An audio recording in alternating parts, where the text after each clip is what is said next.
Everyone, let's go ahead and get started. Madam Clerk, please call the roll. Regent Baling. Here. Regent Peterson. Here. Regent Atwell. Regent Delgado. Regent Evers. Here. Regent Grebe. Here. Regent Hall. Here. Regent Higgins. Here. Regent Jones. Here. Regent Klein. Here. Regent Milner. Here. Regent Mueller. Here. Regent Plant. Here. Regent Ring. Here. Regent Stile. Here. Regent Tyler. Here. Regent Whitburn. Here. We have a quorum. Thank you, Madam Clerk. Before we consider items on today's agenda, are there board members who wish to declare any conflicts of interest with any items included on the agenda in today's open session? As a reminder, this consideration is a result of a change in Regent policy regarding ethics and conflict of interest matters. It was the policy which we passed at the February meeting. Seeing no conflicts and with this in mind, know that I'll be asking that question at all future meetings going forward. Seeing no conflicts to discuss, we'll go ahead and proceed with the meeting. Minutes of the February 8th and 9th, 2018 Board of Regents meeting has been provided. May I have a motion to approve? So moved. Motion and second. Any discussion? If not, all in favor say aye. Aye. Opposed? Motion passes, and thank you. The report of the Wisconsin Technical College System Board has been provided. Board members, any questions or comments? Seeing none, we will accept those. Before we get started, I'd first like to announce that later this morning, we'll be presenting our annual Regents Academic Staff Excellence Awards, the UW system's highest recognition for members of the academic staff. We are expecting to welcome family, friends, and colleagues of our honorees, so if you see some movement in the visitors gallery today, know that that's the reason. Also, I'm happy to report and share the news that Regent Jose Delgado was recently appointed by Governor Walker to the state's Higher Educational Aids Board, replacing former Regent Margaret Farrell. HEAB is the state agency responsible for the management and oversight of the state's student financial aid system. Regent Delgado will serve as the Board of Regents representative. I would also like to remind my fellow board members that the UW system's 15th annual Research in the Rotunda event is coming up next Wednesday at the state capitol. This will include nearly 400 visitors and approximately 130 students and 100 faculty advisors from across the system are expected to participate and showcase their research. Former President Milner and I attended the event last year. We thoroughly enjoyed the event and know that it's a wonderful showcase of the wide range of research work being done by our campuses. We're also pleased to have a special guest speaker at the Research in the Rotunda event this year, Beth Ambos. Beth is the Executive Officer at the Council on Undergraduate Research from Washington, D.C., and will be joining us. Speaking of the Capitol, I had an opportunity to meet earlier this week with a number of legislators at the annual Regional Legislative Luncheon sponsored by UW Eau Claire, UW River Falls, and UW Stout. I'd like to thank the three campuses for inviting me and for their great work reaching out to legislators. We had a great turnout in terms of legislative attendance, and I would like to thank those legislators that did attend. On the subject of outreach, I'd like to note that our system president had a very busy March, working with businesses and communities across the state. In the last month, President Cross addressed the Professional Dairy Producers of Wisconsin and the Wisconsin Counties Association. He attended the well-known Superior Days and met with the Wisconsin School Counselors Association, as well as both the Outagamie and Winnebago County boards. He also had multiple meetings with federal policymakers in Washington, D.C. Finally, we are also rapidly approaching spring commencement. In about a month, we're expecting more than 20,000 of our students to earn degrees from the University of Wisconsin at various ceremonies across the system. I know our regents often get invitations to participate in these events. For example, I know Regents Drew Peterson, Brian Stile and Regina Milner are already signed up and speaking at graduations next month. Chancellors to my right know that we've got some board members who aren't yet signed up, so by all means, don't hesitate. And I know the chancellors always appreciate when Regents come to the graduation. It's truly a tremendous opportunity. With that in mind, it concludes my report for today, and I'll now turn to President Cross for his report. Good morning. Thank you, Regent President Bailing. I'll begin my report by providing some legislative updates, first at the state level. The legislature's ordinary session just recently ended. We were very pleased to see a number of the bills we put forward approved. This included legislation that will create a new system-wide merit scholarship, provide new incentives for employers to contribute to their employees' college savings accounts, and a bill that waives the fee for UW System students who create an LLC while in college. I'd like to specifically talk about 3 bills of note. First, legislation authored by Representative Bourne that updates the thresholds for when certain building or maintenance projects go before the Building Commission. That passed both houses. We worked very closely with the Department of Administration on this bill, and we believe it will help save time and money on a number of critical projects throughout the system. Second, legislation authored by Senator Olson and Representative Rohrkast, creating a pilot program to provide funding to help high school teachers secure additional college credits to meet new HLC standards for teaching dual enrollment courses. I was honored to join the authors when Governor Walker signed both of these bills into law earlier this week. Another bill authored by Representative Koyenga that will allow UW systems to continue to expand dual enrollment programs also passed both houses and is expected to be signed into law soon. It should be noted that all of these bills had broad bipartisan support and that the authors worked closely with us throughout the process. So we appreciate that very much and look forward to more positive collaboration with our legislative partners during the next session. On the federal level, Congress has passed an omnibus bill, an omnibus spending package, to fund the federal government through September 30th of this fall. Among other things, the bill prioritizes student aid, scientific research, and higher education overall, for which the higher ed community is grateful.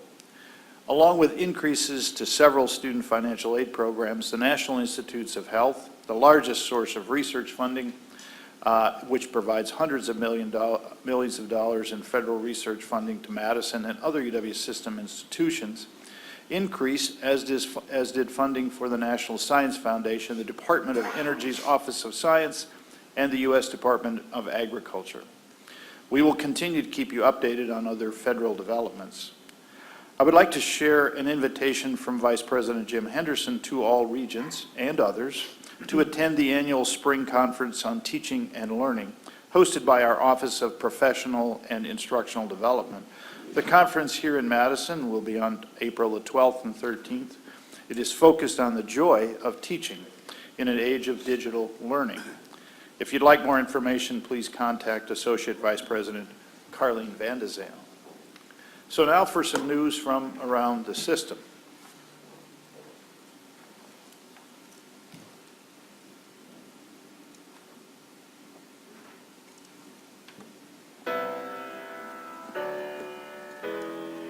UW Green Bay Environmental Science undergraduates mimic the mechanics of volcano magma using gelatin and wax.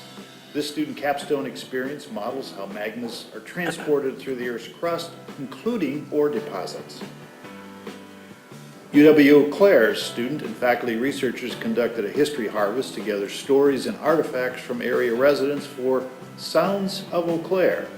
The team will digitize its findings to create detailed online exhibits for this public history project. Data scientists are in high demand across Wisconsin, and 6 UW campuses partnered with UW Extension to offer a collaborative online master's degree program. This innovative approach earned the 2018 Outstanding Program Award from the University Professional and Continuing Education Association, the organization's highest honor. UW College's student Becky Berry won a $500 award for Best Undergraduate Poster at an international conference. This UW Marinette junior is performing research into cyanobacterial cells and their potential to remove harmful metals from water bodies. Professor Russ Kashian and UW Whitewater students in the Fiscal and Economic Research Center help businesses, nonprofits, and municipalities with practical economic services in real-world cases. The group's projects include analyzing the economic impact of cranberries in Wisconsin, all the way to the value of clean lakes in our state.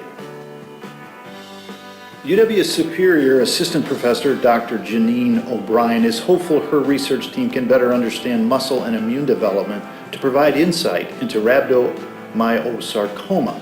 This devastating pediatric muscle cancer has a 5-year survival rate of less than 30%.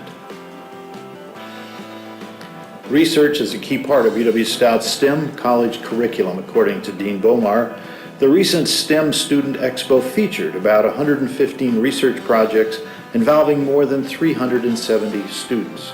They tackled real-time problems in engineering, in science, computer science, and mathematics. UW Stevens Point's Groundwater Model Project is a nonprofit organization run completely by students. They create and sell models that demonstrate how underground contaminants and groundwater flow affect the water we use for drinking, agriculture, and recreation. UW River Falls will join 170 partners from 12 nations this fall as part of the Small World Initiative research program. This collaboration harnesses the power of student researchers to discover new antibiotics from soil microorganisms, which will help tackle the worldwide health crisis of antibiotic-resistant bacterial infections. Several UW-Platteville students and recent graduates will present research they conducted last spring on the vital contributions of African-American lead miners in Wisconsin. They'll join the Council on Undergraduate Research's Posters on the Hill event in Washington, D.C. later this month. UW Parkside students Chloe Calderon and Deward Beavis use a state-of-the-art electric research tool that performs chemical transformations. Under the guidance of chemistry professor Dr. Sauer, they use the electrosyn to mimic human liver functions and improve the safety of future medications. UW Oshkosh student Nick Pearson created a piece of work that shows his prowess as both an artist and a coder. Nick's interactive artwork allows viewers to interact and control the way LED lights move through the canvas, creating a collaboration between the art and the person viewing it. Students at UW-Milwaukee perform world-class research even as undergrads. This includes students such as Eugene Cherry, who's investigating the link between diabetes and vision trouble. Sarah Sita studies how treehopper bugs use plants to communicate with potential mates, leading to a better understanding of how new and distinct species are created. U.S. Geological Survey biologist Nick Schlosser is a recent UW La Crosse graduate that helps protect the Great Lakes from invasive sea lamprey. Last December, as part of his master's thesis project, Nick described how we can better protect the world's largest collective body of freshwater against these fish-killing parasites. UW-Madison graduate student Carly Zeter led a study of jumping worms, an invasive species from Asia that recently appeared throughout southeastern Wisconsin. These jumping worms can release nutrients too rapidly in the soil, which are then washed away or may impact how plants grow, ultimately disrupting local ecosystems. A recent Oshkosh Northwestern story highlighted that for the first time in UW-Oshkosh's history, all of its deans are women. Thank you to all the outstanding women in leadership positions across the UW system who serve as role models for students, staff, and faculty, including our deans, provosts, chancellors, and regents.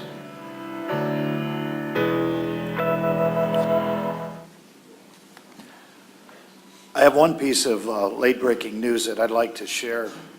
Kirthi Premadasa, an associate professor of mathematics at UW-Baraboo-Sauk County, has just been approved by the U.S. State Department as a Fulbright specialist at a Sri Lankan university. For a month starting in June, Dr. Premadasa will draw on his research in instructional technology techniques to help enhance the collaborative problem-solving and presentation skills of Sri Lankan students, as well as helping to create stronger contacts between the employment sector and the university. Another example of how UW research impacts lives both near and far. Congratulations, Dr. Premadasa. And now we have our student spotlight.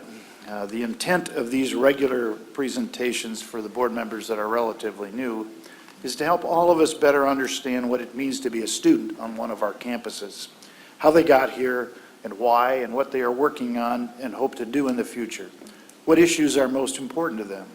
Each student has their own unique story to tell, while at the same time they often share many experiences. The Student Spotlight is a chance to see the UW from their perspective and to remind all of us why we're here. With that, I'm pleased to introduce Yonga Wang, a student at UW Barron County. Please come forward, Eric. A young man with big dreams. Yonga goes by the name of Eric most of the time. He's from Seoul in the Republic of Korea. His future plans include studying industrial engineering at UW Madison and, well, maybe even seeking the presidency of South Korea. So I'll let him tell you about that. Eric? Good morning, everyone. Good morning. Before I start my student spotlight presentation, I want to express the gratitude of this opportunity to President Ray Cross. I introduce myself again. My name is Yong-Ha Hwang, not the Yong-Ga Hwang. And then I have the English name that is Eric, and then I'm the sophomore student majoring in industrial engineering and political science at University of Wisconsin-Barron County. In January of 2017, I came to US with the dream of learning the democracy and technology innovations for creating a sustainable world. These two broad ideas are goals that I have thought about for a long time and tried to suggest my own solution to that world. After 2 years of studying in liberal arts college in Barron, I wanted to transfer in order to take advanced coursework in industrial engineering and political science. So I decided to study at University of Wisconsin-Barron County, a 2-year UW colleges campuses in northern Wisconsin. I chose the UW colleges, specifically UW-Barron County, because I have same belief within Wisconsin idea, which state that to the government in the forms of serving in office, offering advice about public policy, providing information and exercising technical skill, and to the citizens in the forms of doing research directly at solving problems that are important to the state and conducting outreach activities. Also, I wanted to start my college life with the care and attention of faculty, instructor, and college communities. For 3 semesters, I explored widely as much as I could to look for the answer of my goals. Through the core programs, I studied a wide range of academic subjects, including mathematics, natural science, humanities, and social science. In particular, I have sought to complete the academic foundation by cultivating critical thinking and creativity through a great deal of reading, writing, and discussion opportunities. As an example of disciplinary convergence, I discussed North Korea's nuclear threat and international security with political science and physical professors. Based on the discussions about nuclear engineering and international relations, I researched and presented a result to the campus community at the Thursday at the U, a university public lecture program, as the guest speaker.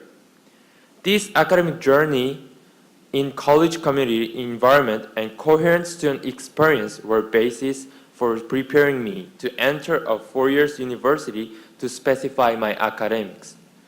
Not only academic experience, but also the cooperation and interaction between college and local community helped me to prepare work on larger stage. One of my great benefits is UW Barron County have the good relationship local society. That makes me able to reach out the external campus. As a student on campus and a member in the local community, I engage the diverse events and organizations. In Troop 28 of Boy Scouts of America, I volunteered for developing the youth leadership as an assistant scoutmaster with my Boy Scout experience as a Tiger Scout, which is same as Eagle Scout in US. I achieved that Tiger Scout medal in South Korea. I taught chemistry to children in grade 5 to 8 grade and offered the fascinating activities as well as hands-on experience showcasing science, technology, engineering, and mathematics in STEM Saturday event, which is hosted by UW Barron County faculties. I learned how to communicate with the people who have diverse background and develop my own leadership skills. I have always craved excitement in bigger world with collaborating communities. I have always believed that knowledge learned from a university should be utilized for the society.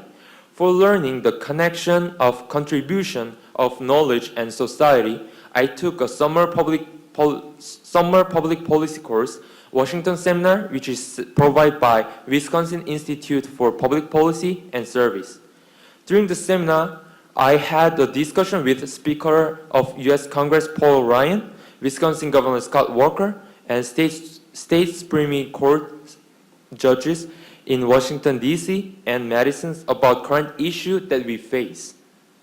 I suggested to the politicians agendas about the fourth industrial revolutions and minimum wage issue for searching a better alternative policy.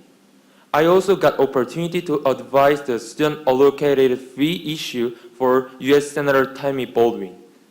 Through the seminar, I learned the importance of knowledge extension and engagement infused in our country and global mission.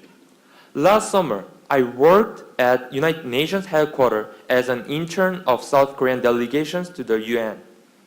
I had international meetings with diplomats from 200 countries. In the Economic and Social Council of UN, to adopt just a resolution, we passionately discussed the agenda about the sustainable development and spent a lot of time editing just a single phrase correction. In the process of adopting a resolutions, I learned how the international governance work and affect each global issue. From the 3 months internship at the UN, I discovered irrationality of international society and injustice in the third world, which we usually call developing countries. An official of World Food Program told me that statistically, an African child dies every 5 seconds. I was afraid of this issue that any developed countries did not make any actions plan for them. At the UN Security Council meeting, I heard the sad stories of North Korean dictatorships use the use of public executions in order to raise fear of authorities from the Higher Commissioner of Human Rights. These experiences made me aware of the democratic politics and participations in the real world. As the Student Governance Council President for the University of Wisconsin Colleges, I try to develop our shared governance structure with students, faculty, and administration. As the student governance representative on the steering committee for University Wisconsin System Restructuring Project, I spoke for our students' voice and negotiated with UW system to solve academic and student affairs issues. From this public service, I realized that I wanted to learn more practical and applied knowledge of how to create more democratic decision-making process and solve conflicts in peaceful manner. That's why I chose one of my major in political science. After I faced the reality of global affairs in United Nations, I attended the National Climate Leadership Summit in Washington, D.C. There are a lot of professional student leaders, government officials, and civic activists. Through the conversations with former administration Gina McCarthy about climate change, I realized that the efforts of each industry corporations for using renewable energy and innovating the technology are very important for our sustainable development. I looked for the universities that help students have the foundations in various techniques and complex systems. I also wanted to learn more about industrial systems and information technology. On last September, I was nominated as the youngest presidential advisor on unifications policy by South Korea President Moon Jae-in. I thought my efforts on UN and leadership at UW colleges were recognized by my president. Also, a few days ago, I got the admitted mail from South Korea Congress as a congressional policy secretary. As my first paid internship, I'm planning to donate my benefits for Wisconsin Institute for Public Policy and Service after working during this semester.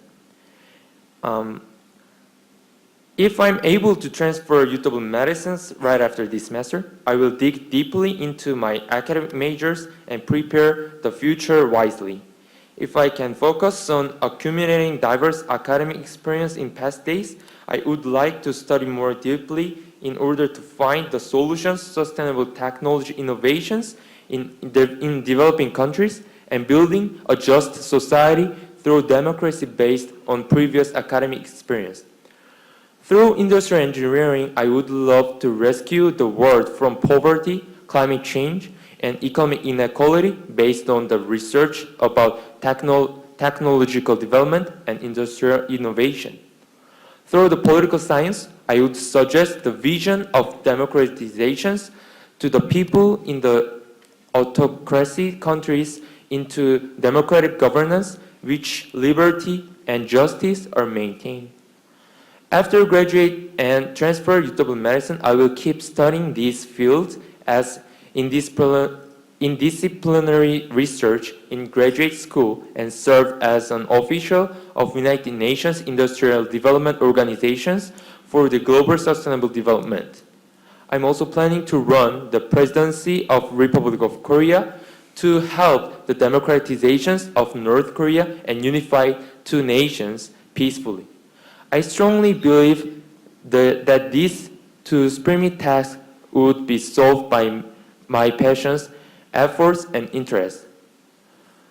Again, I'm really appreciative to get this opportunity from President Ray Cross, and then thank you for listening my student spotlight presentation. Thank you, everyone.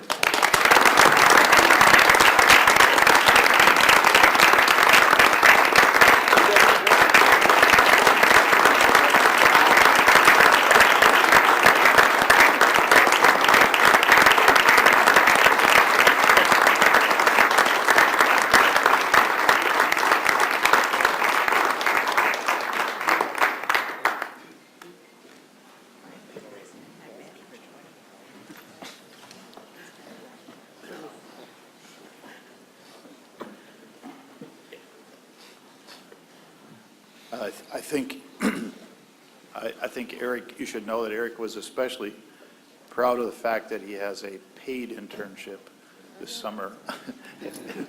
And he also, he had to slip it in his first political speech about running for president. So I can't vote in South Korea, but, you know, good luck.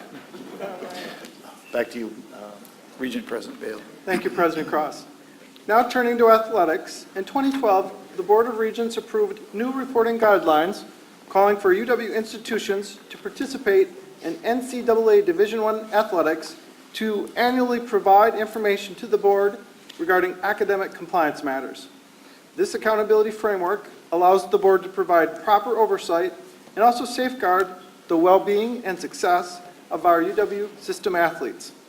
It also provides us, the board, an opportunity to review the financial viability of UW athletic programs and how they contribute to each institution's academic missions.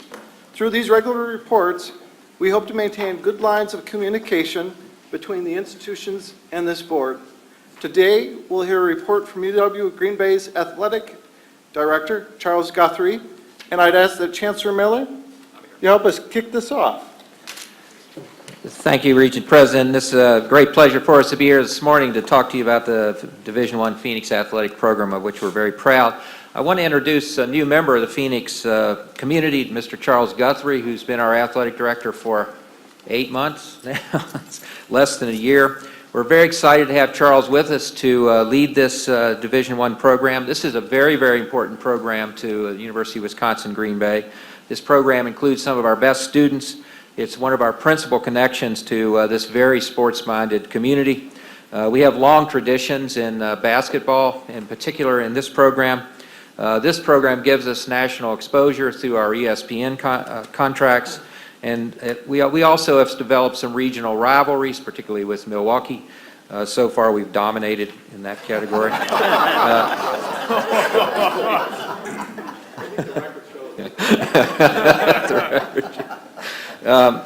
And it's also an example of our partnership approach, which is very important to us at University of Wisconsin-Green Bay. Our sports medicine is provided by Prevea Health. We have a great partnership, a formal partnership with the Packers. We have a unique contract with Adidas Sports. We work very closely with PMI to develop facilities for our athletics, and we also have a very strong partnership with our students with regard to facilities. So it's our pleasure to present this report, and I'll ask Charles to do that for you now. Thank you. All right, thank you, Chancellor. Well, good morning, everyone. Good morning. All right, so we're going to go through a PowerPoint, but before I go through the PowerPoint, I would just like to acknowledge the two folks that have, my colleagues, Cassie Batchelor, she's a Associate AD, and Lisa Jakovich, and they, behind the scenes helped me put this PowerPoint together. So we'll go right through it. Really delighted to be here. When I left San Francisco, California about 4 months ago, my colleague said, "Why are you going to the frozen tundra? What's wrong with you?" And I said, "You either want a career in weather or you want a career in making a difference." And I choose the latter. So I'm really excited to be here and present. So as you look at the first marker, there's logo rebrand. Obviously, the Chancellor mentioned we have a great contract with Adidas. Our esteemed alum, if you don't know the CEO of Adidas, Mr. King graduated from UW Green Bay and played golf. And so we were really fortunate to have this agreement. And in doing so, we like to make sure all of our word marks actually match, so you don't have Cabria or Times New Roman on the volleyball shirt and then on the basketball jersey. So we want to be consistent in that matter, and we're working on that as we speak. We've also formed a partnership with the Aspire Group to increase ticket sales. When you look at Green Bay, the community is very supportive of the athletic department. And one area where we have not done a job where we can actually increase ticket sales is the group sales, getting out and working with community members, small groups, children's groups like the Boys and Girls Club, and trying to get them to come on campus, because I think that's overall going to help grow our enrollment. And when you talk to the Chancellor day in, day out, that's the key for UW Green Bay, is to grow our enrollment, and we're really focused on that. And athletics is going to be a big part of growing enrollment and putting Green Bay on the map. So the Aspire Group, they're going to come in and help increase ticket sales in the group sales, and that's going to be great. We also signed the contract with Jump Forward. UW Madison is using Jump Forward, also I think UW Parkside. And what that does is, when you look at the ADs, we're always trying to raise money. But one of the key components of having a successful athletic department is actually your internal operations. How does your workflow go? And how do you have your forms and your paperwork all aligned so that student athletes are coming in, everything is seamless? And so by doing that, we're also going to make sure that we're in compliant all the time. So Jump Forward is going to be a great internal software program that's going to actually put our program on a string to have great alignment across the department, from compliance to tickets to student athletes signing forms when they walk in the door in the summertime. It's going to be a great deal. Also, rest center contract discussions. As the Chancellor mentioned, We have a great partnership with PMI. They're the organization that run the rest center. And we met with them, and what's interesting is it used to be, it came across as this, landlord and lease type arrangement. But when we walked out the meeting with PMI 2 weeks ago, it felt like a partnership. And that's what you want. You don't want to have a situation where we're just paying them rent to be in the facility. We want a partnership. And so in those discussions about the partnership, we're going to look at using Rest's powerful brand identity and location right next to Lambeau Field to start branding our institution. For example, we talked about putting banners up inside the arena that says admissions enroll today at UW Green Bay. So not just looking at it from an athletic standpoint, but how can we wrap in the institution's brand inside the great facility. So it was a great discussion. We thought we came out with a win-win situation where we'll be able to play some games on campus when there's a scheduling conflict. Obviously, they got to make money off Munster trucks at the rest center. So we don't want to get in the way of Disney on Ice, and I actually enjoy taking my kids to Disney on Ice, so don't want to interrupt that. But I think that those contract discussions are going really well, and we're excited to partner with the PMI group. Then you'll look at the next bullet, which is the new athletic website. That was in play before I arrived, and basically, when you look at trying to recruit 18 to 21-year-old, well, 18-year-old and 16-year-old kids, depends on which sport, you really have to have a strong digital presence. And one of the areas where we'll focus on is making sure we're up to date on Snapchat and Twitter and making sure that we're reaching out to those demographics. And also, trying to drive ticket sales and revenues through the digital platform. There's a couple of points not on the big picture items, but I just want to briefly touch base. One is in light of what's going on in college athletics, with the Title IX issues, and we've recently seen it at Michigan State. I want to let you know that Green Bay has actually been at the forefront of this issue, where they've been doing training and seminars with staff and student athletes on the importance of creating a culture of being Title IX compliant. And recently, the NCAA came out with a mandate in the summertime to its member institutions to do mandatory reporting or doing a mandatory training for its athletes and staff. But we've actually been ahead of the curve, and we'll continue doing that. We'll create a culture of compliance, and I think it's all about creating that culture and being preventive versus being reactive. And so we'll make sure we're doing that at UW Green Bay. And then also, we're going to focus on mental health. I mean, you look at college athletics, mental health is a big deal right now with student athletes. I mean, you look at these big facilities going all around, and what people don't realize is, when you're spending $140 million on athletics, or not Green Bay, obviously, but, when you have all these nice big facilities and toys, the pressure is on these kids to perform at a high level. And we've got to really make sure that they're not, caving to the pressure.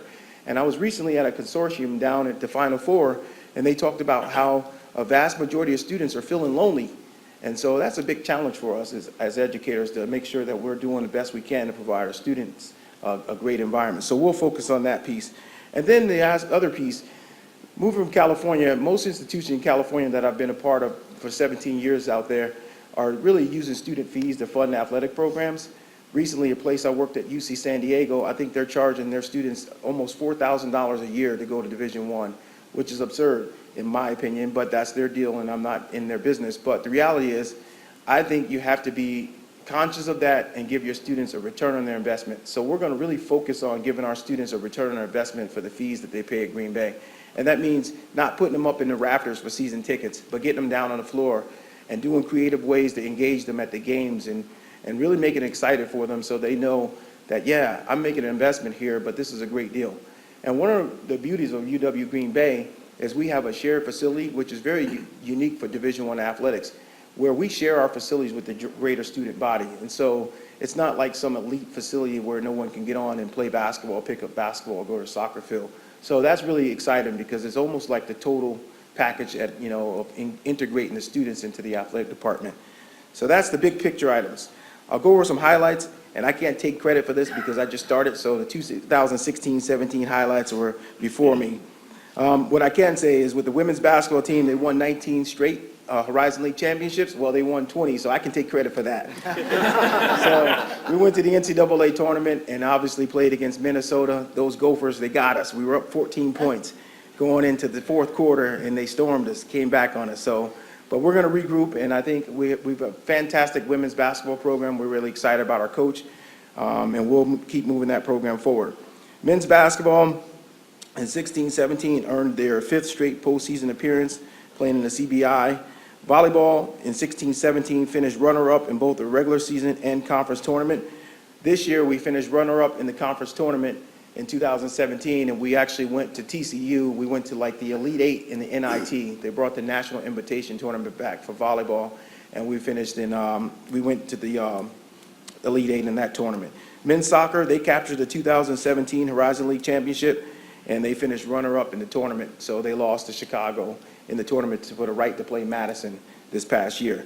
And before, it was ironic, I was around the office, they were calling me the silver dollar AD because, you know, the volleyball team finished second, the soccer team finished second. They said, we think you're going to strike gold with the women's basketball team. So the women's basketball team came through and we got the gold trophy. So that's really exciting.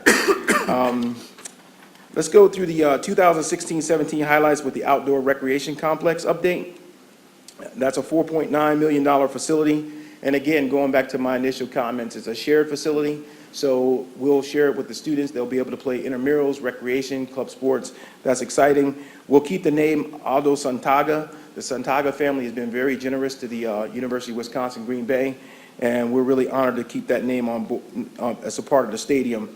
We expect to be in the stadium, you know, weather permitting, and probably in August, early August. So that's really exciting about that stadium, and it's going to be great for the university. And part of that project, going back to the chancellor's statements, the community of Green Bay is really supportive of this athletic department.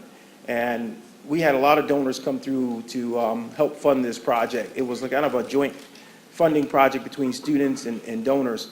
And many of the donors that actually support academic areas across campus are really, they started in the athletic area, and then we were able to kind of manage them over to the academic side. So there's a lot of great support at Green Bay and in the community. And then when you look at the academics, obviously that's the key right there. And, you know, student athletes posted 35 consecutive semesters above 3.0, and we had 179 student athletes with 3.0 or higher, which accounts to about 79%. Women's basketball team finished #1 in team GPA in Division I. Women's cross country finished #3 combined GPA amongst all cross country teams in America. And the highest record fall GPA in Green Bay athletics was just recorded. I think it's like 3.4. And then so we had some individual honors for some other students. We recently hired a new assistant AD, CFO, and what we've done is actually, you know, to keep, you know, cost containment is on every AD's mind, well, it should be. We've actually aligned our budget officer, our CFO, with the controller's office. So actually our budget person in athletics reports to the controller's office. And it makes sure that we're all aligned and on the same page so that if there's challenges come up, we can work together as a university versus athletics trying to figure things out on their own down in the department. And we're really excited about that. Again, record-breaking year in fundraising, $1.2 million, and we're on track to do that this year as well. Golf tournaments raised $100,000 each, and the steak fry was at $200,000. And again, our steak fry is coming up in a couple weeks, and we've outsold our tables from the previous year, and we're anticipating 600 to 700 people to attend that event as well. Competitive history, of course, you see the 35 semesters with the 3.0, 34 conference championships, 39 tournament meet championships, 67 postseason appearances, 32 All-Americans, 35 conference players of the year, 48 conference coaches of the year. The Crest Event Center is a top 20 facility, and also the Crest Event Center, when they did a student survey, they talked about that's one of the most popular places on campus. So we have a really, you know, really nice building.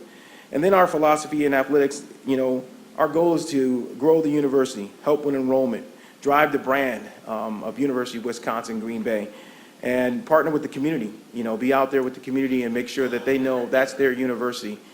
And we want them to be a part of it. And we'll win the right way. One of the things that, you know, we drill over and over to our coaches is being compliant.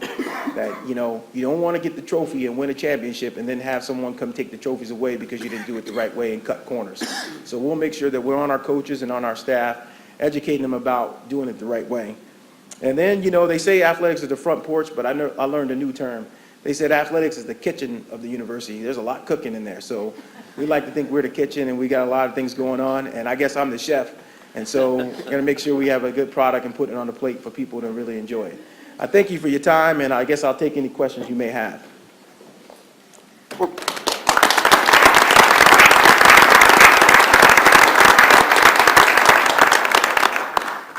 Board members, do we have any questions for our athletic director? Regent Higgins. Thank you very much, Charles, for the wonderful presentation, and best of luck as you move forward in your athletic directorship. I'm just, one of the documents you provided in your report was a Horizon League compliance review that suggested, one of the few suggestions they had for improvement for the program was adding another compliance person to assist Cassie in what she does. Yes. But the report is from 2010. So I guess there are two parts to the question. Is there a more current report, and have you, has the department added a person as the suggestion, as the league suggested? So that's a great question. I guess I would go to Cassie, but we have not added another position. But I believe the software program that we're investing in will almost serve as like a full-time position because it will reduce some of the backlog and work that Cassie is involved with in day-to-day. And Cassie, would you like to add anything? We actually have the right to come to and review some years, so we actually are scheduled for this also updating for next year. Then we're on NCAA, we're on the grant, we actually have a reference to come, and she was under the case, she kind of visited the don't know if she really help, just Thanks. Regent Stile. Thank you. I want to thank you for your comments, in particular on the student fees and your sensitivity to it, but I'd like to ask you a question on a different item.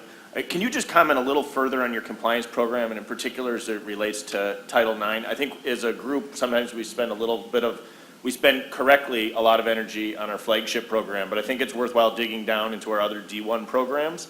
And then in particular, can you comment if you're confident that if an issue arose at UW Green Bay, it could be properly identified and remedied? Well, definitely.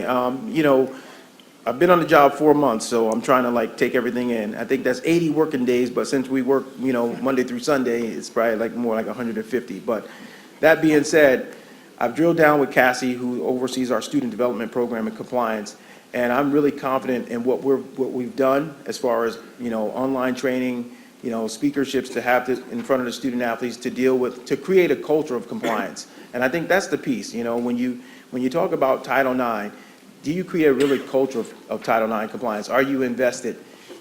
Does everyone know that they're a reporter? And everyone in our department knows they're a reporter, that if they see something, you need to bring it to someone's attention, and then we move it on to the next person.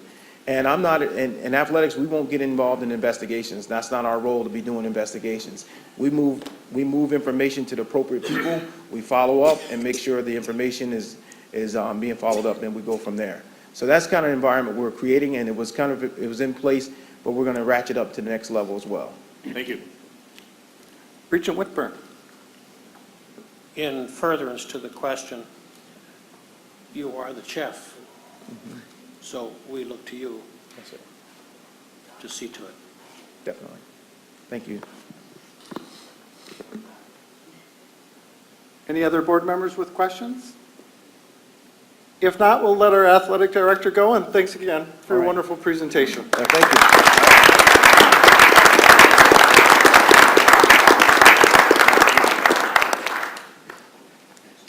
We'll turn now to item 6 on the agenda and start the receiving of reports. First, I'll call upon the Education Committee Chair, Regent Milner. Regent Milner, the floor is yours. I know, there's a similarity, this has happened before. Thank you very much, Regent President Baleen. The Education Committee achieved a great deal yesterday.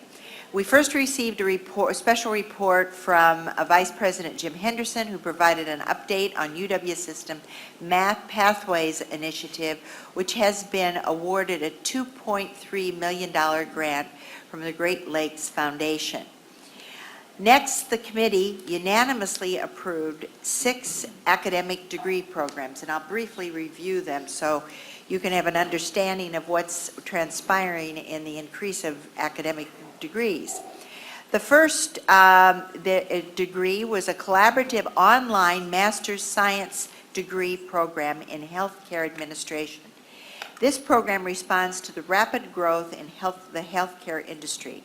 It also benefits from the combined resources of 5 UW institutions with support from UW Extension. There was a support and a good deal of discussion about, and compliments about the fact that our institutions are working together in this important initiative. Second, UW Milwaukee gained approval for a Master's of Arts in Translation and Interpreting Studies. This program builds upon an existing concentration in language, literature, and translation. Graduates of the program will work in language services industry. This is also an opportunity to collaborate with other institutions within the system and outside of the system in our tech system.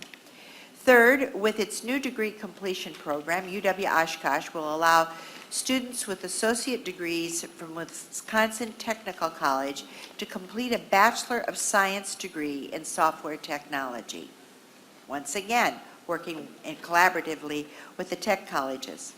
Fourth, UW Whitewater gained approval for a Bachelor of Science and a Bachelor of Arts in early child care and education. This degree completion program is designed for non-traditional students. The innovative structure of the program will meet the growing demand for early childhood professionals to enhance their knowledge and skills in the field. In addition, this is an opening for additional teaching certification if the recipient of the degree wants to continue with the program. Fifth, the committee approved a Bachelor of Arts program in Film Studies at UW Whitewater. This degree expands upon an already successful interdisciplinary minor. Graduates will have the skills necessary to create visual media for television, radio, and websites in the rapidly expanding professions. I was informed after the meeting that there are already sign-ups for this particular degree. Sixth, the committee approved an online Master's of Science degree in Finance at UW Whitewater. This program was developed specifically for working professionals who can maintain full-time employment while pursuing a master's degree to enhance their career opportunities.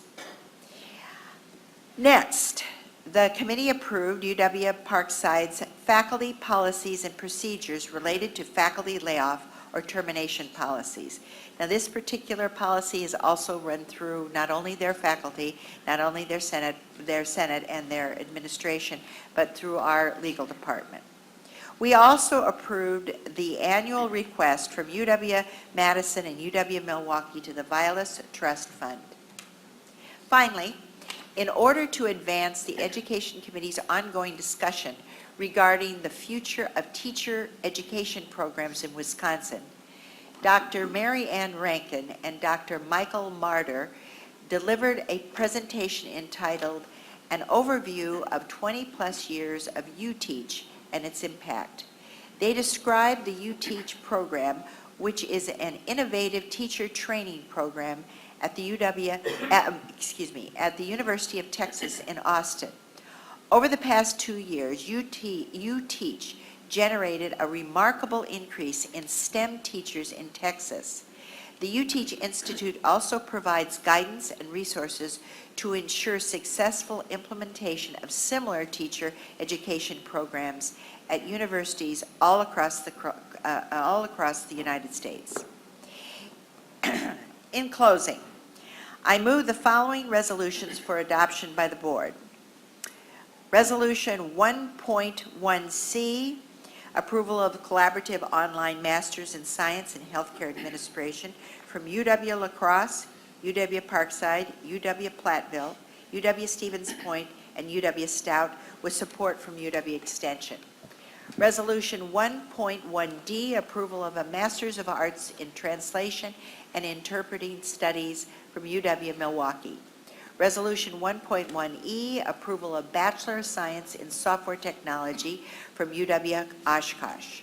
Resolution 1.1F, Sub 1, approval of a Bachelor of Science and a Bachelor of Arts in Early Child Care and Education from UW Whitewater. Resolution 1.1F Sub 2, approval of a Bachelor of Arts in Film Studies at UW-Whitewater. Resolution 1.1F Sub 3, approval of online Masters of Science in Finance at UW-Whitewater. Resolution 1.1G, approval of UW Parkside faculty policies and procedures related to faculty layoff and termination. Resolution 1.1H, approval of requests from UW Madison and UW Milwaukee to the Vilas Trust Fund. Second. Moved and seconded. Any discussion? Seeing none, all in favor say aye. Aye. Opposed? Regent President Bailey, that concludes my report. Motion passes, and thank you. I'll now turn to Regent Whitburn, who will provide us with both the actions taken by the Business and Finance Committee and a report of the joint meeting of Business, Finance, and Audit Committees. Regent Whitburn, the floor is yours. Thank you, Regent President Bailey. In furtherance of our work in closed session in conjunction with our last Regent meeting in February, the Business and Finance Committee and the Audit Committee met together in closed session to receive a current update on immediate steps being taken on our various campuses to reduce potential risks associated with IT security matters. Our new Associate Vice President for IT Security, Catherine Meyer, gave the committee early impressions on the challenges that she faces leading our efforts to set key priorities now and to nudge forward in getting all campuses into compliance with Regent policies in this space and also into compliance with Legislative Audit Bureau recommendations. Secondly, our Business and Finance Committee met. We received a report on fourth quarter calendar year 2017 investment results in our trust fund holdings. Over the fourth quarter, assets grew from $559 million to $573 million. We have two major accounts. The long-term endowment fund was up 3.5% in the quarter and was up 16.1% last year. A good return, but slightly underperforming the benchmark. The intermediate term fund, dominated by fixed income holdings, was up 80 basis points in the last quarter and 5.3% in 2017, outperforming the benchmarks. So the committee was comfortable with the report that we received. As you know, effective April 1st, we have entered into a contractual agreement with SWIB for the ongoing management of these trust fund assets. Vice President Nelson and his staff have worked very efficaciously with SWIB Executive Director Smurl's senior staff in teeing up the transfer of the assets, which is now underway. Before the committee was the updated UW Trust Fund investment policy statement, which we approved. Chancellor Blank has asked the board to approve the expenditure of approximately $2.3 million coming to the university during the next several years in a bequest from Barbara Tuman to the Wisconsin Veterinary School. These dollars will help fund a $40 million gift goal to partially fund a new $115 million building addition to our veterinary school. As you know, when we propose to expend principal, then the board must approve. The committee was comfortable and concurred with the Chancellor's request. Finally, Vice President Nelson reported that Plant Moran has been selected to perform the outside audit of UW system financials in fiscal years 2018 and 2019. This outside audit was required by the legislature in the current state budget. The firm is Michigan-based, is the 15th largest audit firm in America, and has a significant public/higher education sector practice. So consistent with the actions of the committee, I would now move approval of resolutions 12D and resolution 12E. Receiving a motion and a second. Any discussion? Regent Staub. I'd just like to briefly highlight what Regent Whitburn said on our move of the oversight of the funds from the system to SWIB and the strength that that puts in the fiduciary. It really improves the fiduciary oversight that this board has on those funds. Just a second appreciation to Vice President Nelson for his work and the work of his team for doing that in the timeline that they did. That's an excellent point, Regent Stile, and I concur. Any other questions or discussion? Seeing none, all in favor say aye. Aye. Opposed? Motion passes and committee report accepted. Thank you, Regent Whitburn. And the floor is again now yours. Did you have anything further on the joint finance and audit? We did that. Excuse me. Now on the business and finance. Excuse me, that too. now audit. Thank you, Mr. Thank you. President. And I'm pleased to say the Audit Committee had another very good meeting. Our Chief Audit Executive, Lori Stortz, briefly reviewed our progress to date on the fiscal year 2018 audit plan. She indicated that additional reports will be ready for the committee at the June meeting and confirmed that we are on target to complete all of the audits that are part of the revised 2018 plan. And then we heard a number of reports from our internal audit staff that were completed since the last audit committee meeting. Steve Mantell reviewed 3 bank account creation, management, and oversight audits. Mr. Mantell reviewed Cleary audit follow-up for 13 institutions. And as you may know, the Cleary Act is an important one, a federal law requiring colleges and universities to maintain and disclose campus crime statistics and security information. So we followed up on that. Paul Radisky reviewed the final federal TRIO program audit. This one was at UW River Falls. Again, I'll remind you that TRIO programs, federally funded, are outreach and student service programs for those from disadvantaged backgrounds. Mr. Mantell reviewed the P-card, or purchasing card, continuous audit for UW system for the period from July 1st of last year to December 29th in the testing cycle. And we had a robust discussion about P-card purchases that are used for technology-related items. And to follow up on what Regent Whitburn just said, we asked our audit staff to work closely with Catherine Mayer, our new IT security officer, on these purchases. Mr. Mantell reviewed the University of Wisconsin Trust Fund that has also been referred to a final report as the responsibility for investment of these funds transitions over to SWIB.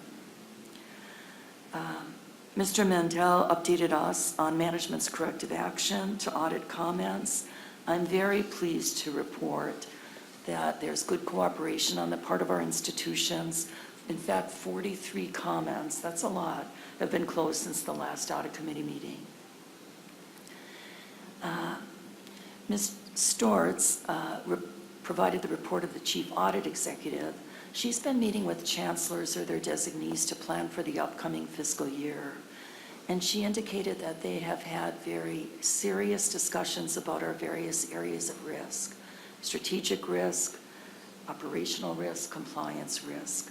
She's in the process of summarizing the results of these meetings and will present them to President Cross, to be followed by a discussion with us at our June meeting. And finally, again, to echo my colleague, we asked internal audit to continue to focus on IT security. They have a very full plate, but this is a high priority. We all express concern in this area, and they pledge to continue to collaborate with their colleagues and with management on this issue. So, Mr. President, that concludes my remarks. Thank you very much, Regent Mueller. Next, I'll call on Regent Stile to provide a report of the Capital Planning and Budget Committee. Thank you. In my constant friendly banter with Regent Mueller, I brought pictures to show that the Capital Planning and Budget Committee is possibly the most exciting committee, not audit.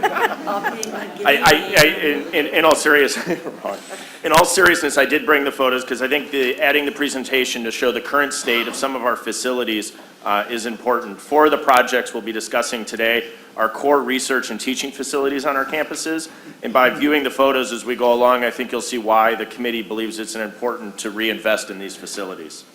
The Capital Planning and Budget Committee unanimously approved the minutes for the previous meeting. And then, resolution brought by UW-Madison 13B requests authority to increase the budget of the chemistry building addition renovation project by 29.3 million, 5.3 million of which is from program revenue cash, 24 million is gift funds, for a total revised cost of 123 million. The project is currently funded, consists of the design and construction of a 10-level undergraduate chemistry tower. The previous approval did not have funds to finish floors 4, 7, and 8 of the tower, or to complete the renovation of the Daniels Building's teaching lab floors. This approval will provide those funds. I'll note that 50% of our incoming freshmen at UW-Madison take a chemistry class, and this project will remove the class bottleneck and strengthen our teaching and research mission. Next, also brought by UW-Madison, Resolution 13C, requests authority to increase the budget of the Babcock Hall Dairy Plant and Center for Dairy Research Addition project by 12.5 million. 6.25 million is from existing GFSB and 6.25 million of cash, for a revised total cost of 46.9 million. This project constructs a 3-story addition and remodels portions of Babcock Hall to house the Center for Dairy Research. The addition and renovation will provide a state-of-the-art production, teaching, and research facility for the Department of Food Sciences Dairy Plant and the Center for Dairy Research. As the project proceeded in the final design and bidding phases, the complexity of the project's scope became more defined in the required additional review and redesign. The high standard for specialized construction in the dairy research laboratory space and the bidding climate led to the cost increase reflected in the bids. As noted earlier, if you think about how core some of these are to the research and teaching missions, if you think about your license plate, I think some of us have Bucky Badger and the rest of us have America's Dairyland. So speaking directly to this, and that'll also come up when we get to River Falls investment. The third resolution, 13D, brought by UW-Madison, also requests authority to increase the budget for meat science muscle biology laboratory project by 3.7 million. 1.5 million existing general fund supported borrowing, and 2.2 million in cash, for a revised total of 49.5 million. I can't admit that I have meat biology laboratory on my license plate, but maybe next year. This project constructs a new building for the meat science program to house a meat laboratory, a lecture demonstration suite, a biosafety laboratory suite, teaching research laboratories, and demolishes the seed facility. The project construction began in 2017, as you can see on the photo, and excavation of the site revealed an unexpected volume of cinders from a century-old coal-fired plant that had been used extensively as fill. This unsuitable soil was removed and the new structure was installed in a process that resulted in higher transportation costs and tipping fees than anticipated. The budget increase is also necessary to replenish the equipment budget. Resolution 13E, brought by UW Superior, requests authority to pay a municipal assessment of $165,000 to the Wisconsin Department of Transportation and the City of Superior for streets and utility improvements on US Highway 2. The project reconstructs the intersection at the UW Superior main entrance and remediates petroleum-contaminated soils from an old gas station that was located on Board of Regents owned property within the easement. This state-led project will improve the entrance to UW-Madison, or to UW Superior, and I won't provide comment on the Burger King at the top left corner. Resolution 13F, brought by the UW system on behalf of UW River Falls, requests authority to increase the project budget for the UW River Falls dairy plant remodel by $1 million. Existing, out of that $1 million is from existing GFSB supported funds to accept bids for the revised estimated cost of $1.9 million. The project expands the dairy plant by annexing the adjacent underutilized fruit vegetable pilot plant and renovates the space to accommodate donated modern dairy processing equipment. This request raises the total project cost to $1.94 million. Again, an investment in the UW directly tied to research related to our state. Resolution 13G, brought by UW System, requests authority to construct 10 all-agency maintenance and repair projects at an estimated cost of $31 million. The project includes repair and renovation at UW La Crosse, UW Madison, UW Platteville, and programmatic renovation at UW River Falls, as well as a heating plant, fuel, reliability upgrades at UW Oshkosh, UW Platteville, UW Stout, UW Stevens Point, and UW Superior. The fuel reliability upgrade projects will provide improved on-site fuel oil storage, burner redundant capacity, and associated equipment for the heating plant. Upon that, I will move in mass resolutions 13B, 13C, 13D, 13E, 13F, and 13G. Second. Thank you, Regent Style. I've received a motion and a second. Any discussion? Regent Creevy. I do have one question. I don't have any question about the merit of each of these projects. I know that many, if not most of them, relate to increases in previously approved amounts. And I'm curious, was there any discussion as to why that is taking place, or whether there are ways to avoid it in the future? Or are these one-off changes that were really unexpected and couldn't be addressed at the time the original request came forward? Sure, there was pretty significant discussion on that point. I'll look to Vice President Alex Rowe if you would like to comment in detail on some of the specifics of where those increases came from. There's a lot of discussion in the committee. So thank you, Regent Greeby, for that question. We do have some specialized projects in here, particularly the 2 dairy plant projects. And unfortunately, when we began the early pre-designs working with DOA, we didn't retain a consultant who had expertise in this area. These are very specialized plants. There are actually, believe it or not, despite our state is expertise in the dairy industry, there aren't a lot of architectural firms that do this sort of work. So the early pre-designs provided for both of those projects really weren't experts in this area. So once we brought in a firm who actually does this kind of work, worked with both our institutions and our industry partners, the complexity of the kind of equipment and how it needed to be done became more evident. And I think that the early cost estimates underestimated the complexity of that. In addition, some of the existing conditions of the Babcock building prohibited some of the solutions we developed early on, and we had to develop alternates. The meat science building, we did know going in that there were contaminated soils. We had prepared for that. However, we didn't expect the quantity of that type of soil. And unfortunately, the certified landfill where we had agreed to take became full. So we had to find a new opportunity. So that is what led to that. So the other one is the chemistry is a good news story.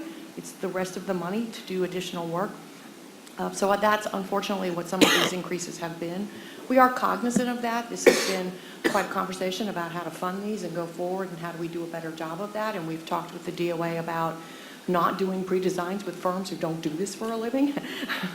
But sometimes it's difficult when you get into a project that's highly complex, and when you have a donor who's matching you 50%, you want to work carefully with that industry. And, so we've worked diligently to meet the needs of both the university's, commitments, but as well as our industry partners who are giving us either significant investment or equipment.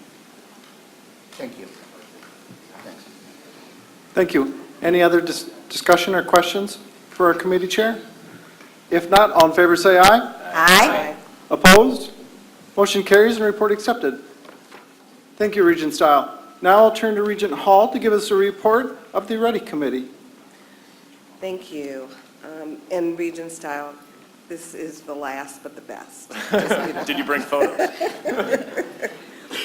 So our committee reviewed and approved the minutes of the February 8th, 2018 meeting held at UW-Madison and heard 4 presentations.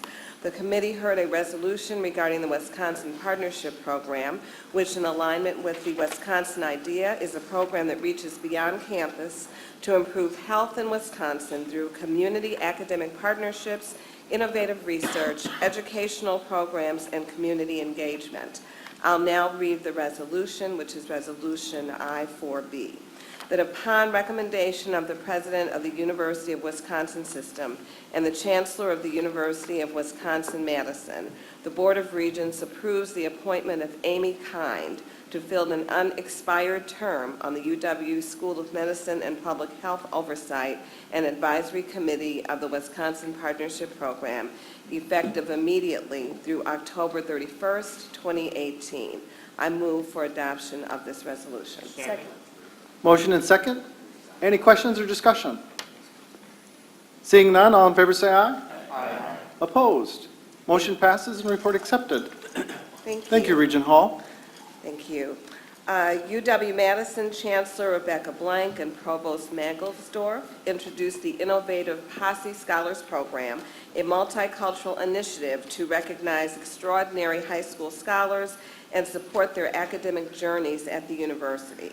UW-Madison's program, I'm happy to report, is the largest Posse unit in the United States and has achieved a graduation rate of over 90%, awarded more than 500 Merit Leadership Scholarships, and currently has 277 alumni since the program's inception in 2002. Next, we heard an update regarding UW System's economic impact to the state of Wisconsin. It has been nearly 20 years since an overall system-wide impact study was conducted. Jack McGovern, who is a UW-Madison alumnus and former UW System intern, and Dr. David J. Ward, president of North Star Analytics, explained the formal process to update the UW System Economic Impact Survey. The final report, to be issued later this spring, will be provided to legislators, regional leaders, the media, and other key stakeholders. Finally, the committee heard the annual update from WISIS. WISIS has provided significant support to advance faculty and undergraduate student research and commercialize efforts at UW System comprehensive campuses. WISIS Board Chair David Ward and WISIS President Arjun Sangha highlighted several of the increasingly popular campus programs led by WISIS Regional Associates and by its WISIS student ambassadors who provide support across the UW System network. For the past 3 years, WISIS has averaged 60 disclosures annually, up from 20 in 2014. And last but not least, we did acknowledge Regent Tim Higgins, who is one of the founders of our READY Committee, knowing that that was his last committee meeting. So with that, it concludes my report, President Bailey. Thank you, Regent Hall. At this time, we'll turn to item number 12 on our agenda. It's at this point we have an opportunity to remind ourselves of the outstanding work done by academic staff from across the UW system. This morning, we will honor the recipients of the 2018 Regents Academic Staff Excellence Awards. To lead us in the awards presentation, let me turn things over to Regent Janice Mueller, our chair of the Awards Selection Committee. Thank you. We welcome here today the recipients of this year's Board of Regents Academic Staff Excellence Awards. With these awards, we salute the hard work, dedication, and skill of our talented academic staff members. Their outstanding work, along with the work of academic staff system-wide, helps to strengthen and invigorate not only our UW institutions, but also the communities that they serve.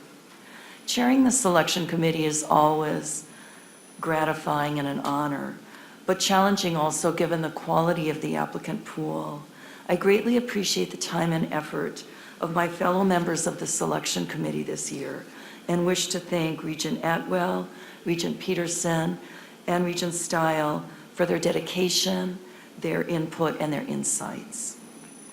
And I have the privilege of introducing the first of our 2018 Board of Regents Academic Staff Excellent Award recipients, and it goes to Karen Middlestead, Assistant Dean for Academic Affairs at UW-Madison School of Nursing. Karen's leadership and expertise have been critical to recent landmark events for the school.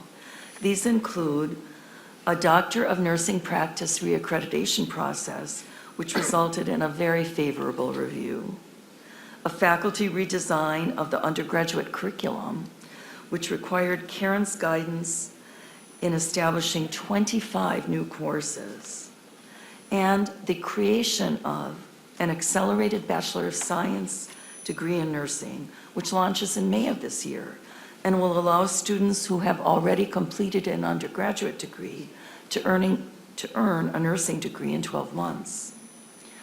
Karen's reputation for supporting students, faculty, and staff were highlighted, along with her approachable and collaborative style. She's highly sought after for committees and advice. For example, she helps administer the Nurses for Wisconsin initiative, a UW system grant that encourages nurses to become educators in our state. And she is one of 5 deans who present at UW-Madison's freshman orientation in the summer. She actively participates on a committee to improve the student experience and academic achievement on campus. She serves on scholarship and student award committees, participates in new advisor training, and was recently selected for UW-Madison's Kaufman Administrative Development Program, which develops campus leaders. Karen combines a commitment to getting things done with an equal commitment to building relationships. One colleague put it this way, and I quote, "We recognize her expertise, solicit her opinion, value her insight, and welcome opportunities to work with her. Karen's wit and creativity are much admired traits within the School of Nursing, and she uses these gifts strategically to inspire imaginative problem solving and collaboration," unquote. I'm honored to present our first Academic Staff Excellence Award of this year to Karen Middlestadt of UW-Madison.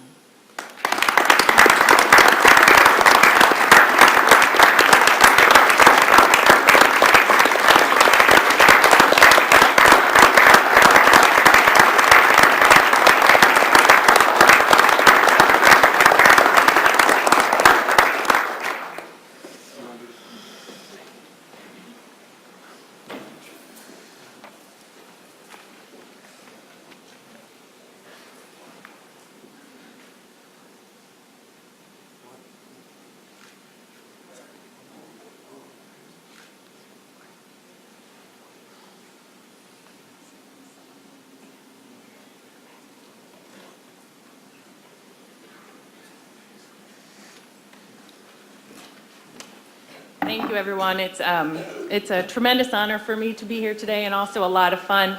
My thanks to the Board of Regents and President Cross and Chancellor Blank, Provost Mangelsdorf, and Dean Scott for this honor that not only recognizes my work, but also the work of academic staff members throughout the university. It's a privilege to me to be honored alongside Jacqueline and the staff from the Lake Superior Research Institute. The university really hums with the work of academic staff members and university staff members and our faculty. And most days, it's my kind of classification as an academic staff member is not something I see. Sometimes it is.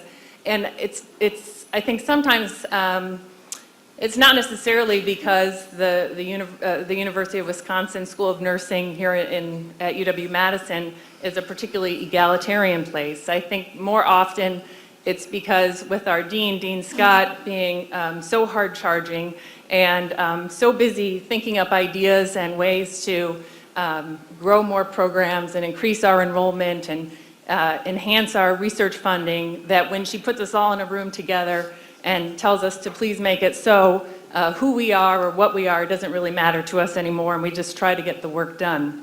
I'm also feeling very lucky to work with Dr. Dan Willis. He's our Associate Dean for Academic Affairs.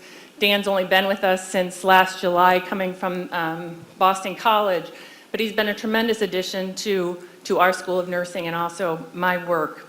Dan and I are very different people. Dan is very compassionate. He's very contemplative. He's a psych nurse. And then there's me, but when we work together, there's a balance that works. I think it was particularly clear to me lately. We've been working very hard on getting out the teaching assignments for next academic year in the school. And that's 180 some courses, 45 members of the faculty. Someone's got to teach something, and Dan was trying to figure out how to best manage this process, and he drafted an email that was designed to preview the teaching assignments with each member of the faculty before the official letters came out. The notion was he was going to break it to them slowly, and everyone would be happy. And he'd given me the email to kind of proofread, and I said, well, Dan, that middle part where you actually give the assignment, do you think you could reword that a little bit so it reads more like a declarative statement? You will teach nursing research and evidence-based practice, as opposed to maybe like a plea or a request for a favor. And then I said at the beginning, when you have that kind of nice stuff about hello, and I hope this message finds you well, and then the finish where you say, your particularly nationally recognized expertise will be a true asset to the students in your course. If I were you, I'd just cut all of that and just kind of get to the point, which, I think it demonstrates the difference between Dan and I think it also demonstrates that academic staff members can really just kind of get the job done when it's time to do that. My partner Amber is here with me today, as are my sisters Sue and Kate. They put up with a lot of, and Amber's sister Diana, and they put up with a lot of kind of my work shenanigans. And in exchange, all that they get is some kind of stories of drama and intrigue from our faculty meetings, and maybe some stories of the exploits of our students. And those things are both becoming increasingly interesting, but it's still not a fair exchange for all that this love and support that they give me. So thank you to you.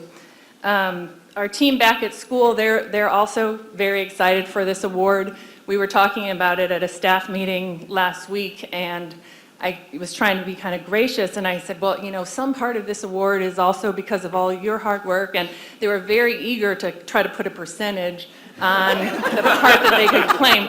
But it was a packed agenda, so we didn't have time to really get into it, but, my thanks to them as well. And finally, to Dr. Kathy Andrews and Dr. Karen Solheim and Dr. Pam McGranahan, who along with Dean Scott and Dan nominated me for this award. We're going to actually have a celebration back at the house tonight with all of us together. And I know you Regents are very busy, but if you're still in town tonight, you could join us. You could meet my niece and nephew. And I know that Dean Scott would value the opportunity to talk with you a little bit more about what you can do to make her world and her school a better place, as well, over a nice glass of wine. So as you can see, I'm really, getting as much mileage as possible out of this award. It really has been a lot of fun, and I can't thank the board enough, and Chancellor Blank and Dean Scott for this recognition on behalf of academic staff and the work that we do throughout the system. So thank you very much.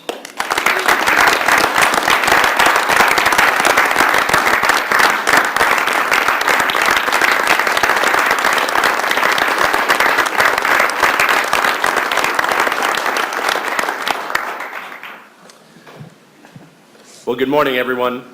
Our second Academic Excellence Award in the individual category goes to Jacqueline Escueda, Special Programs Manager in the Student Success Area of UW-Platteville's College of Engineering, Mathematics, and Science, or EMS. Jacqueline was initially hired to implement a $900,000 National Science Foundation grant to expand STEM initiatives at the campus. She supports College of EMS students through academic advising, and also helped establish a study and resource space to support students' academic success. Known as Centerpoint, with point standing for projects, opportunities, instruction, networking, and teamwork, it is a very popular destination. With the help of its student staff, who are trained and mentored by Jacqueline, it logged nearly 16,000 visits for more than 1,000 unique visitors in 2016 and 17 alone. Jacqueline's training programs are so successful, they've been replicated elsewhere across the college.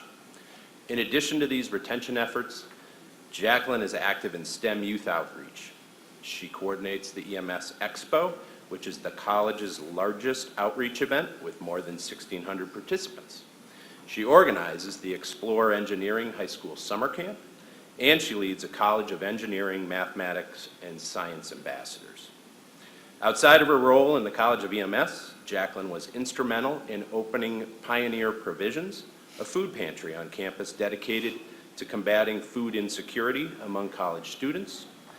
She's also the primary advisor for the Pioneer Pantry student organization.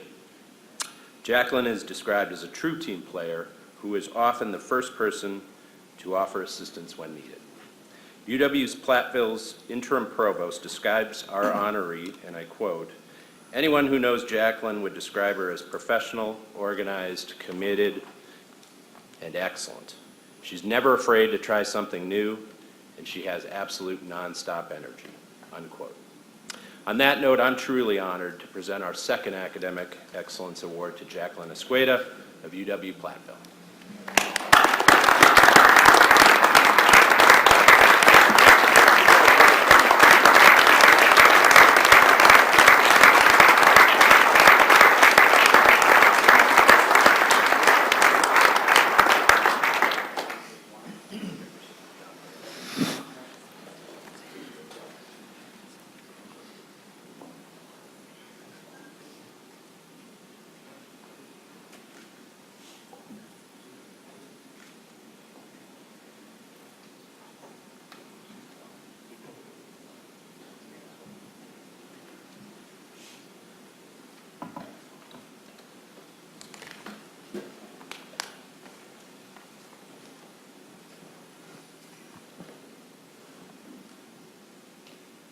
Thank you all so very much. I said that I wasn't going to get emotional about this, but I was already getting emotional before I even walked up here, so try to hold it together.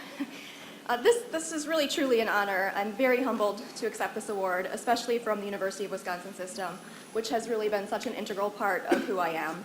I've really been part of the UW system for my entire life. In fact, I think it could even be argued that I've been part of the UW system since before I was born, considering both of my parents were actually students at UW-Stevens Point at the time of my birth. When I reflect on the people and the experiences that have shaped and influenced my life the most, it turns out that they are all beginnings, or rather commencements, within the UW system. One of my favorite family photos from when I was a child is of me as a toddler in my dad's arms, playing with the tassel on my mom's mortarboard as she graduated with her English degree from UW-Stevens Point, which she continued to pursue even while caring for me as an infant. My dad had completed his business degree from UW-Stevens Point just a few semesters prior. So, even from infancy, I had the positive influence of the pursuit of education around me and the amazing example of my parents, for whom I am forever grateful. Thank you, Mom and Dad. Then, when I was 7 or 8, my uncle graduated from UW La Crosse. And I remember being at his graduation party. I didn't necessarily understand what exactly we were celebrating, but there was a really nice cake, and it had a plastic graduation hat on it. And I asked my uncle, could I have the hat off the graduation cake? And he said I could have it, but he told me that in order to give it to me, I needed to promise that I was going to get a real one someday. And I'm not kidding you, I kept that plastic cake decoration until my own college graduation. I think some people would probably call that hoarding, but I'm going to call it motivation. And so then when it was time for me to choose my own college, I considered several, both in and outside of the UW system, and I ended up at UW-Stevens Point. The time that I spent there was truly life-changing in all of the positive ways that a college experience should be. As far as developing in students heightened intellectual, cultural, humane sensitivities, scientific, professional, and technological expertise, and a sense of purpose, I can confidently say, mission accomplished. I encountered and understood different perspectives. I found my voice as a leader. I began to understand what it really meant to be a learner for life. And there I met an influential mentor who was a supervisor for me at my on-campus job in the Career Services office. She is the first person who pointed out to me that, in fact, many people actually work at universities. I said, wait, you mean I could be in college forever and they're going to pay me? How do I sign up for that? I'm mostly joking, but truly that is the first time I had considered a career in higher education. So then at my own commencement, decked out in pretty much the maximum amount of regalia that the commencement committee would allow, I was prouder and more confident than I had ever been in my life to that point, because that English degree that I had earned from UW-Stevens Point provided me with the skills that I needed to be professionally adaptable and successful in today's world and to move forward. My personal life circumstances then took me down to Georgia, so my next commencement was unfortunately outside of the UW system, but it was with a master's degree in higher education services from Georgia Southern University, and the next step on my path to being in college forever. And so when it was time to begin my employment in the world of higher ed, I focused my search back on the system that had started it all for me.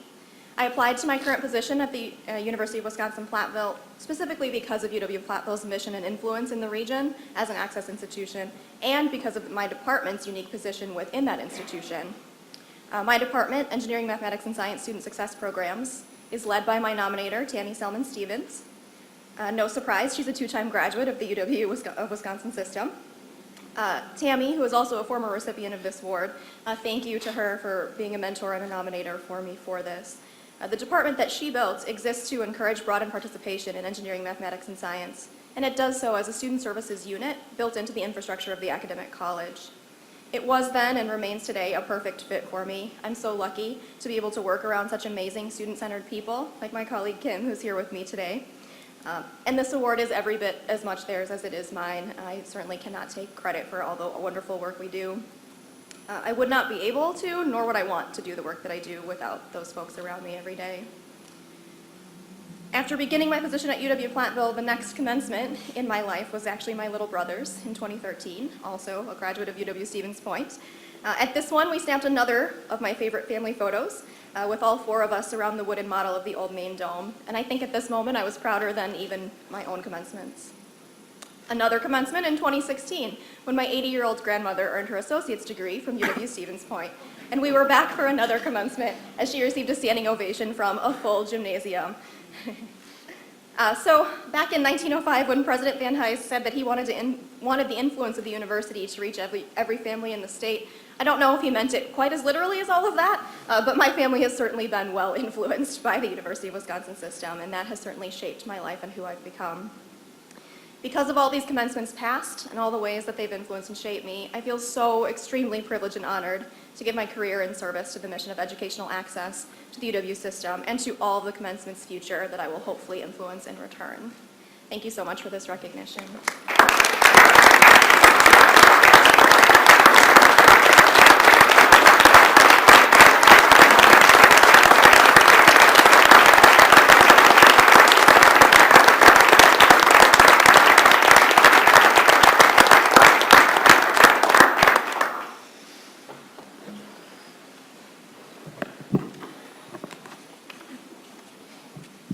Good morning.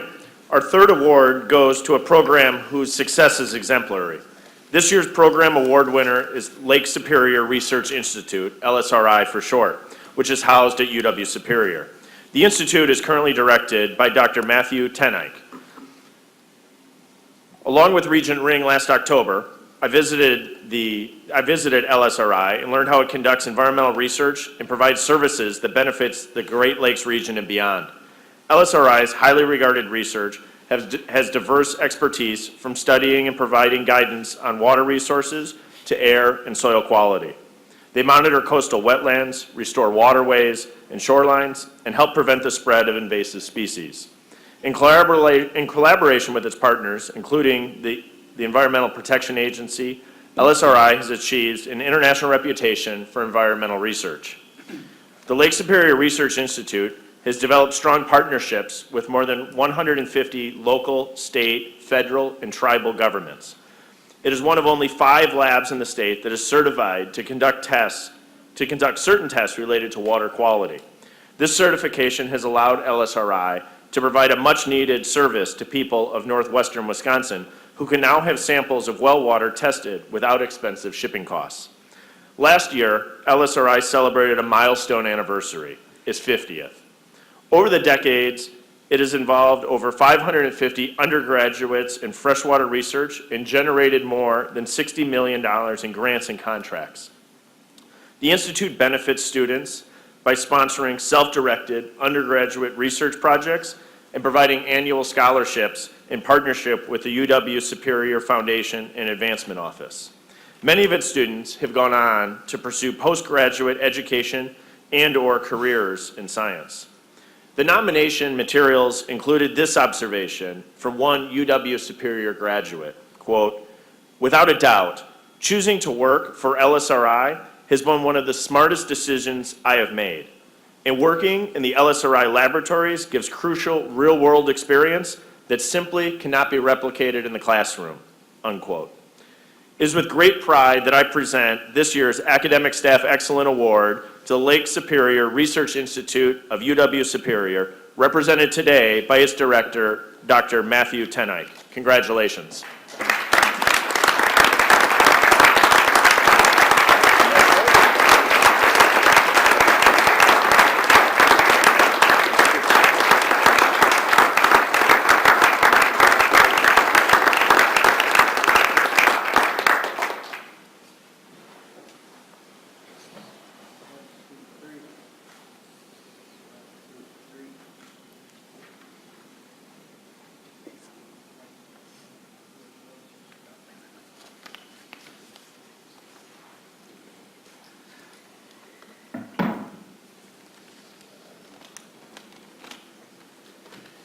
So, as a scientist, I have a challenge today to provide some remarks about what does it take to be an academic staff program.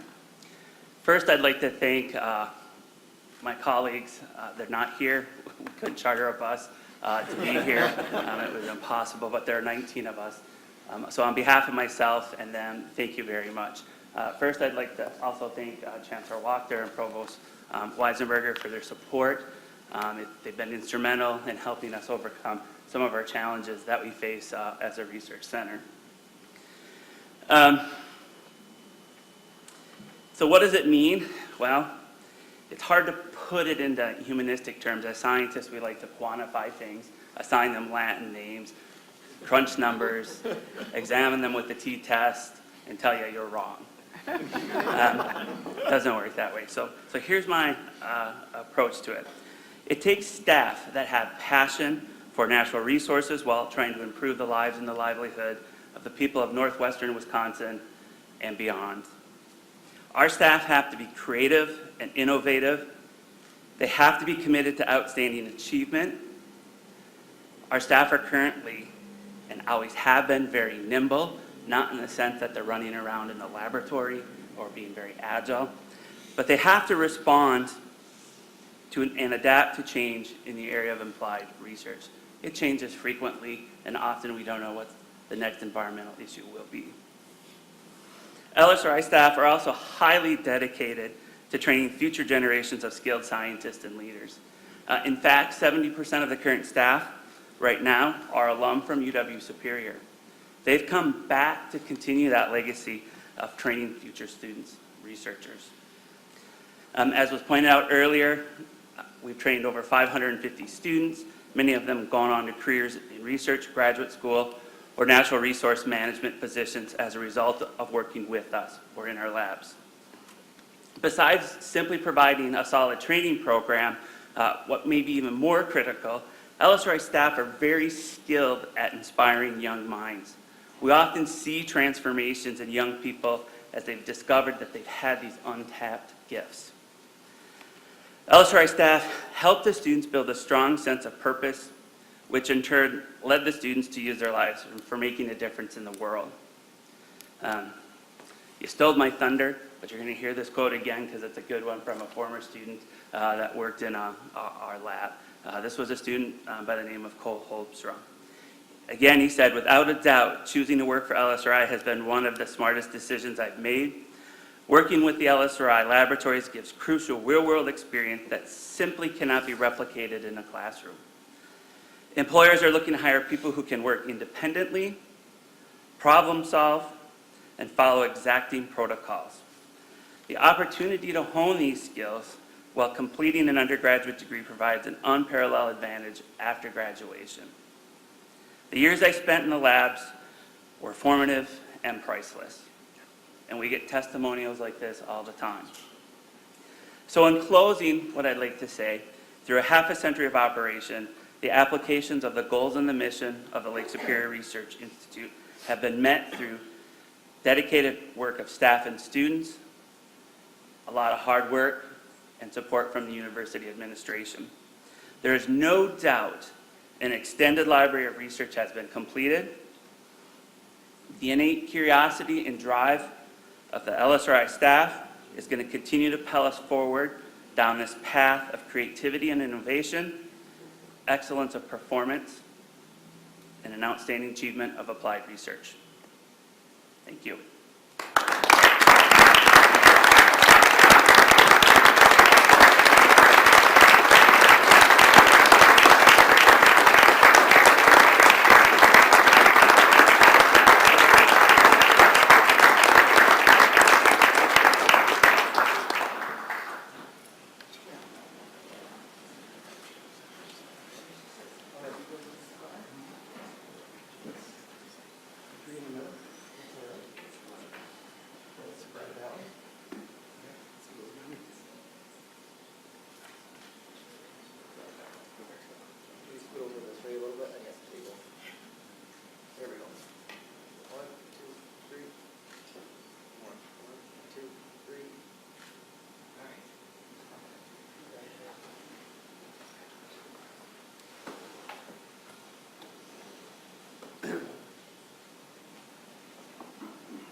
Now turning to item number 13 on our agenda.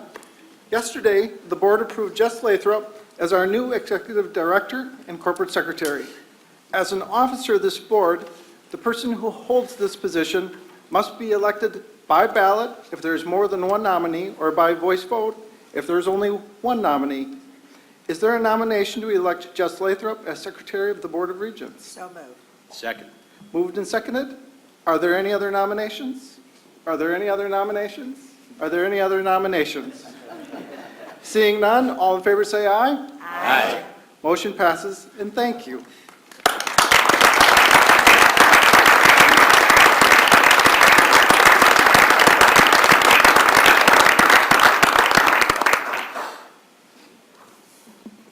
Turning now to item 14 on the agenda, communications, petitions, or memorials. I do have some memorials this morning. On February 26, we received the sad news from the UW Stout campus on the passing of Chancellor Emeritus Chuck Sorensen. On behalf of the board, we extend our condolences to the Chancellor's family, colleagues, and many friends. Chuck served the UW system proudly for more than 2 decades, and his passing will be deeply felt in the community. We also extend our sympathy to the family, colleagues, and friends of John Jack W. Miller, the former UW Whitewater Chancellor, who died this past Monday, April 2nd, at the age of 70. Jack served from 1999 to 2005. It was during his leadership term that the physical campus underwent a major transformation, and the Warhawk brand gained national prominence. He will be deeply missed. Finally, we also extend our condolences to the family, colleagues, and friends of Brian Peters, a longtime member of our system administration family. Brian, who worked in the controller's office, passed away unexpectedly earlier this week. He had nearly 34 years of service to the state of Wisconsin, including 26 years with the UW System Administration. He took the lead in reconciling UW System's financial records with the Department of Administration, and also played a critical role in changing our business process to provide a greater level of transparency. He was a wonderful colleague, and he will be deeply missed. On behalf of all 3 of our late colleagues, I would ask that we join together in a moment of silence.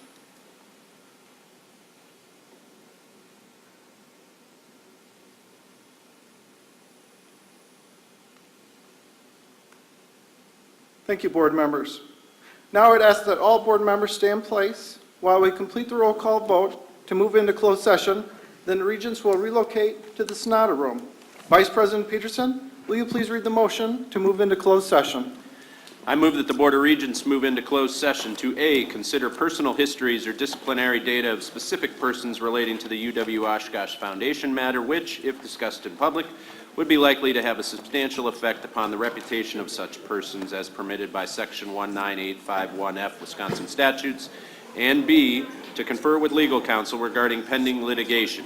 Bank First National versus UW Oshkosh Foundation, Board of Regents versus Sonnleitner and Wells, University of Wisconsin-Oshkosh Foundation Incorporated versus Board of Regents, UW Oshkosh Foundation Incorporated Chapter 11 bankruptcy filing, and potential litigation as limited and permitted by Section 19851G, Wisconsin statutes. May I have a second? Second. Moved and seconded. Madam Clerk, roll call vote, please. Regent Bailing? Yes. Regent Peterson? Yes. Regent Atwell? Regent Delgado? Regent Evers? Regent Greeby? Yes. Regent Hall? Regent Higgins? Yes? Regent Jones? Yes. Regent Klein? Yes. Regent Milner?